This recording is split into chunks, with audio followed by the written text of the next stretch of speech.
नमस्कार दोस्तों, आप सभी मित्रों का स्वागत है आपके अपने चैनल पर। तो जैसा कि आप जान रहे हैं कि हम डेली 2 PM पे हिंदी की क्लास शुरू किए हुए हैं, जो कि आपका उत्तर प्रदेश पुलिस कांस्टेबल और यूपीडब्ल्यूएससी का विभिन्न एग्जाम जिसमें भी हिंदी आती है, जैसे जूनियर असिस्टेंट हुआ या अन्य एग्जाम लोअर पीसीएस के भी कई एग्जाम है जिसमें हिंदी आती है। तो और या यूपीएसआई के लिए ये बहुत ही महत्वपूर्ण है। ठीक है, तो जिसमें हिंदी आती रहती है। ठीक है, तो आपका ये क्लास 2 PM पे डेली चल रहा है। तो हमने इसमें दो दो दो चैप्टर जो है उसको कंप्लीट कर लिया है, जिसमें पहला हमने वर्ड वाला किया, दूसरा संधि को किया है। ठीक है, अब वर्ड वाला और संधि होने के बाद हम आज से संज्ञा शुरू करने वाले हैं। ठीक है, तो हम संज्ञा पहले करेंगे, फिर सर्वनाम, फिर विशेषण, क्रिया विशेषण, ऐसे आगे बढ़ते रहेंगे। ठीक है, तो आज का टॉपिक हमारा संज्ञा रहेगा। तो संज्ञा, इस टॉपिक को शुरू करने से पहले सभी मित्रों से अनुरोध है कि आप ज्यादा चैनल को सब्सक्राइब करें, ज्यादा वीडियो को शेयर करें, ज्यादा लाइक करें। आप हमारे टेलीग्राम चैनल से भी जुड़ सकते हैं, जहां डिस्क्रिप्शन में उसका लिंक दिया हुआ है, वहां से आप व्हाट्सएप चैनल पे भी जुड़ सकते हैं। और इसका प्लेलिस्ट हमारे चैनल पे बना हुआ है, प्लेलिस्ट पे जाके आप शुरुआत के पूरे वीडियोस देख सकते हैं। अगर कोई मित्र यहाँ पे बीपीओ का तैयारी कर रहा हो, जो बीपीओ से संबंधित हो, तो हमारे वीडियोस हमारे चैनल पे पड़े हुए हैं, उसका प्लेलिस्ट बना हुआ है, जहाँ पे हम पंचायती राज अभी पढ़ा रहे हैं, फिर बाद में हम यूपीजी के और कंप्यूटर को भी वहाँ पे पढ़ाएंगे। ठीक है, तो आप वहाँ पे देख सकते हैं। ठीक है, तो चलिए शुरू करते हैं हम आज के क्लास को। तो आज हम संज्ञा को पढ़ने वाले हैं, और संज्ञा की क्लास जान लीजिए कि संज्ञा की क्लास लगभग दो वीडियोज में कंप्लीट होगी। ठीक है, तो आज पहला वीडियो है और एक वीडियो और बनेगी, तब संज्ञा का चैप्टर पूरा क्लोज होगा। ठीक है, तो संज्ञा क्या है देखिए। अब संज्ञा का अगर संधि विच्छेद किया जाए, अगर संज्ञा शब्द का संधि विच्छेद किया जाए तो इसका क्या निकलता है? सम दंज्ञा। सम मतलब सम्यक, और ज्ञान मतलब संज्ञा मतलब सम्यक ज्ञान। अब देखिए ऐसा ट्रिक के रूप में देखिए कि जो दिखे या ना दिखे सब संज्ञा है। मतलब कि ये तो एक सिंपल है, अभी हम नीचे परिभाषा लिखा हुआ है उसको हम बताएंगे। ठीक है, ये तो आपको व्यवहारिक तौर पे मैं बता रहा हूँ। संज्ञा ऐसी भी चीज हो सकती है जो दिखे, और ऐसी भी चीज हो सकती है ना दिखे। जैसे क्रोध, अगर किसी को गुस्सा आ रहा है, क्रोध आ रहा है, तो वो भी संज्ञा है, लेकिन वो दिख नहीं रही है। और चेयर, मेज, कुर्सी, ये तो सब संज्ञा तो ही है। ठीक है, तो ही इसका ये है लिखा हुआ है। ठीक है, संज्ञा मूल रूप से दो प्रकार के होते हैं। तो मूल रूप से संज्ञा दो प्रकार के होते हैं। मूल रूप से, अभी इसको हम पहले ऊपर ऊपर पढ़ा रहे हैं। ठीक है, उसके बाद हम आगे अभी डिटेल से नीचे लिखा हुआ है। ठीक है, तो संज्ञा मूल रूप से दो प्रकार के होते हैं। कौन कौन से होते हैं प्रकार? तो एक यथार्थवाचक संज्ञा और दूसरा भाववाचक संज्ञा। ठीक है, पहला यथार्थवाचक संज्ञा और दूसरा भाववाचक संज्ञा।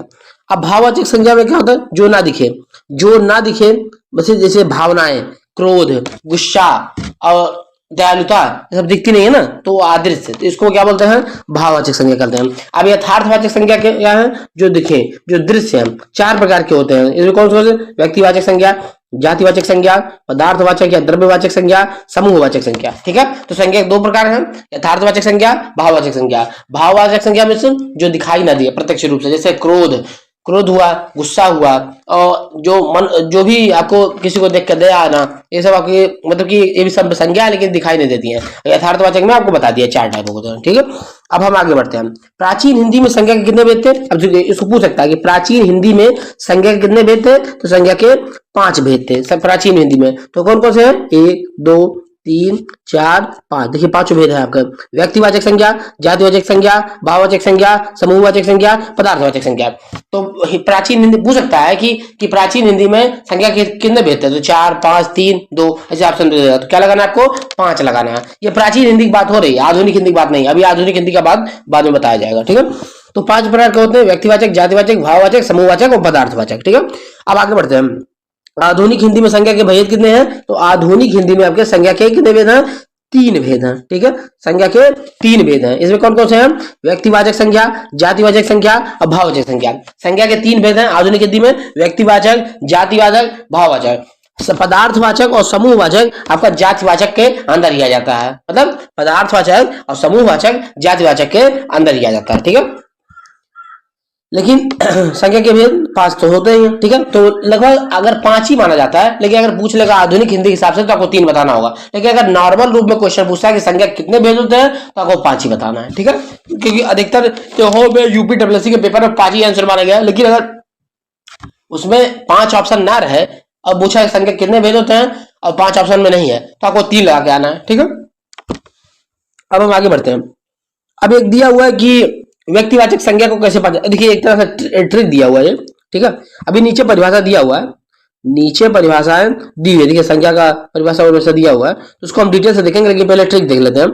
पांच प्रकार की संज्ञा होती हैं, ठीक है। तो देखिए व्यक्तिवाचक संज्ञा को आप कैसे पहचानेंगे, जैसे कोई शब्द अगर व्यक्तिवाचक संज्ञा है तो आप उसको कैसे पहचानेंगे, तो इसको ट्रिक है, मान लीजिए ट्रिक है ये, ठीक है। तो ट्रिक को इसको पहचानिए, देखिए कैसे, अगर कुछ दिख रहा है, कहीं दिख रहा है, एक वचन है, दिख रहा एक वचन है, दुनिया में अकेली है, दुनिया में अकेली और विशेष है, ठीक है। जैसे महात्मा गांधी, ठीक है, तो महात्मा गांधी दुनिया में अकेले आदमी, ठीक है, तो व्यक्तिवाचक हो गया। तो इसका ट्रिक है, आपको इस ट्रिक से आप शब्द को ढूंढ सकते हो कि कौन सा व्यक्तिवाचक है, कौन सा जातिवाचक है, कौन सा भाववाचक है। तो व्यक्तिवाचक में क्या है, जो प्रत्यक्ष रूप से दिख रहा है, या एक वचन है, ठीक है, एक वचन है, या दुनिया में अकेली ऐसी चीज है, जैसे महात्मा गांधी हुआ और बहुत सारे ऐसे ऐसे नेता हैं, ठीक है। तो जो अकेली चीज है, ताजमहल हुआ, ठीक है, तो ताजमहल तो अकेला है ना, सिंगल है? आगरा शहर हुआ तो सिंगल है आगरा। तो इसी तरह अकेली चीज, कुछ विशेष चीज हो तो उसको व्यक्तिवाचक संज्ञा में रखेंगे, तो इसको ध्यान रखेंगे, दृश्य एक वचन प्लस अगर दुनिया में अकेली है तो वह व्यक्तिवाचक संज्ञा है, ठीक है। अब आगे बढ़ते हैं हम।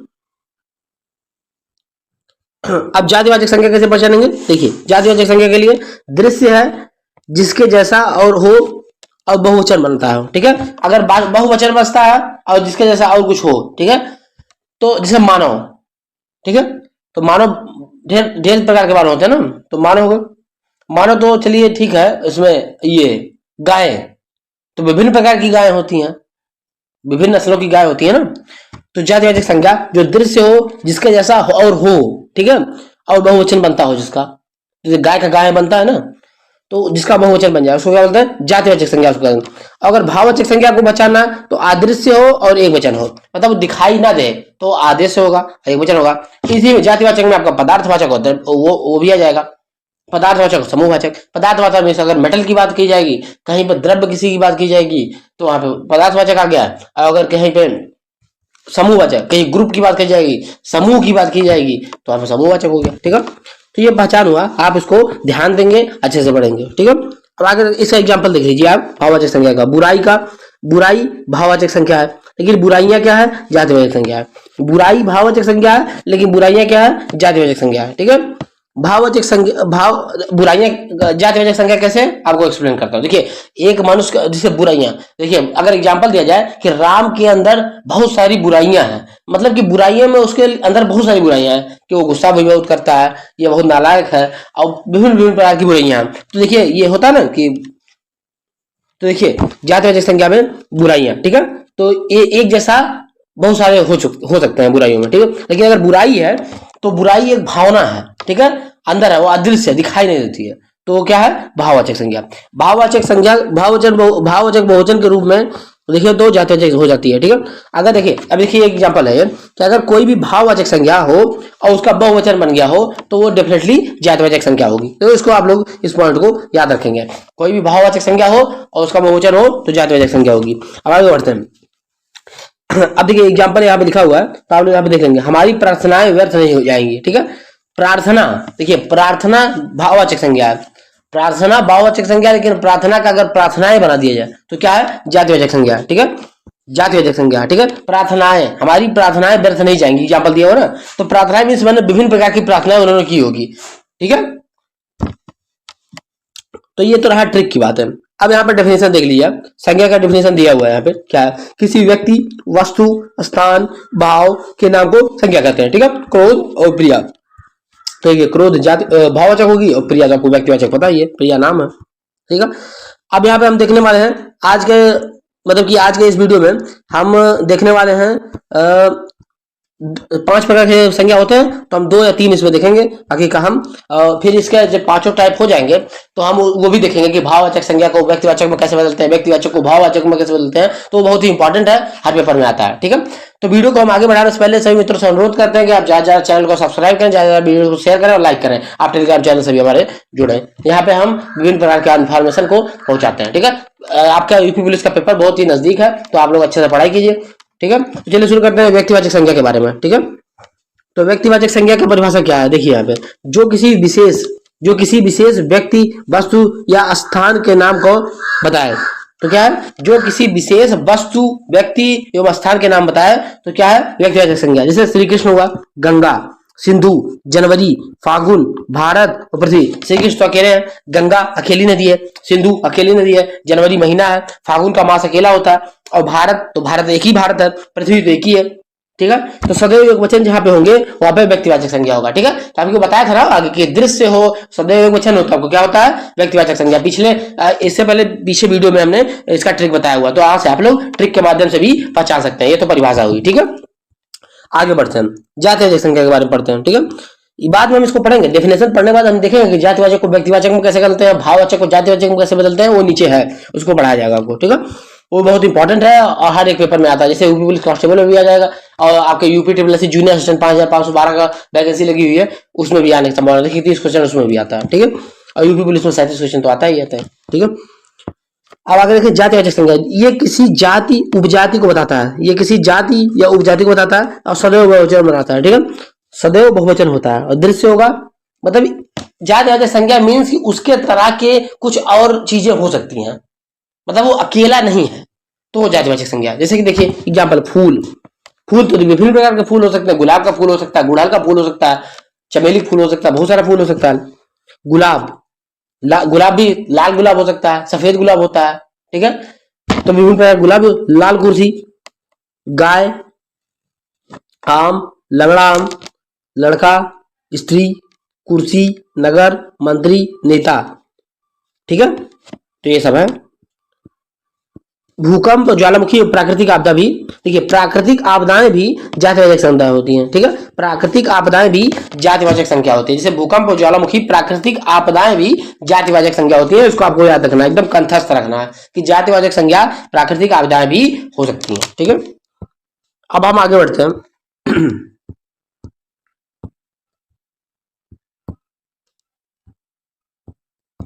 आगे बढ़ते हैं। अब हम अगला संज्ञा हमारा भाववाचक संज्ञा, ठीक है। तो भाववाचक संज्ञा के बारे में हम देखने वाले हैं। देखिए भाववाचक संज्ञा, यह भाव, देखिए यह भाव, गुण, दोष, अवस्था को दर्शाता है, ठीक है। तो ये अंदर के भाव को दर्शाता है, ये अदृश्य होता है और एक वचन होता है। जैसे एग्जाम्पल क्या है, प्यार, क्रोध, व्यास, ईमानदारी, बेईमानी, चिकित्सा, ठगी, चोरी, डकैती, चढ़ाई, पढ़ाई, मोहब्बत, यौवन, बुढ़ापा और मिठास, ठीक है। तो मिठास तो आपका भाववाचक संज्ञा है, लेकिन अगर मिठास का मिठाई कर दिया जाए तो मिठाई क्या है, जातिवाचक संज्ञा, क्योंकि विभिन्न प्रकार की मिठाइयां होती हैं, ठीक है। तो यार यह भाव, गुण, दोष, अवस्था को दर्शाता है, ठीक है। इसको क्या बोलते हैं, भाववाचक संज्ञा। अब आगे बढ़ते हैं, इसमें देखिए ये भी एग्जाम्पल है, कुछ एग्जाम्पल यहाँ पे, सजावट, बनावट, शीघ्रता, लोकतंत्र, राजतंत्र, गिनती, विधवा, ये सब क्या है, आपके भाववाचक संज्ञा, ठीक है। अब यहाँ पे देखिए एग्जाम्पल कुछ दिया हुआ है, यहाँ पे एग्जाम्पल कुछ दिया हुआ है, आप लोग देख सकते हैं, ठीक है। एक तरह से मिनी टेस्ट टाइप का हो गया, मिक्स क्वेश्चंस हो गए। जैसे काले चावल, तो काले चावल जातिवाचक संज्ञा है ये। आज देश में बहुत हरिश्चंद्र, तो हरिश्चंद्र क्या होगा, हरिश्चंद्र जातिवाचक संज्ञा, ठीक है।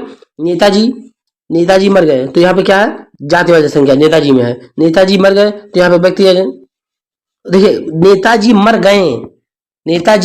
गए तो यहाँ पे क्या है, जातिवाचक संज्ञा। लेकिन नेताजी मर गए तो व्यक्तिवाचक है। यहाँ पे जो मर गए सिंगल वचन है ना, तो यहाँ पे नेताजी को इंडिकेट कर रहा है सुभाष चंद्र बोस को, और ऊपर नेताजी में इंडिकेट कर रहा है नेताओं को, ठीक है। तो दोनों डिफरेंट क्वेश्चन है, इसको ध्यान देना है। यहाँ पे पुल्लिंग और स्त्रीलिंग का, ये एक वचन और बहुवचन का भी ध्यान देना है, ठीक है। आगे बढ़ते हैं। महात्मा ने असहयोग आंदोलन चलाया, देखिए यहाँ पे महात्मा शब्द जो है वो गांधी जी को रिप्रेजेंट कर रहा है, तो यहाँ पे क्या है, व्यक्तिवाचक संज्ञा है, ठीक है, ठीक है।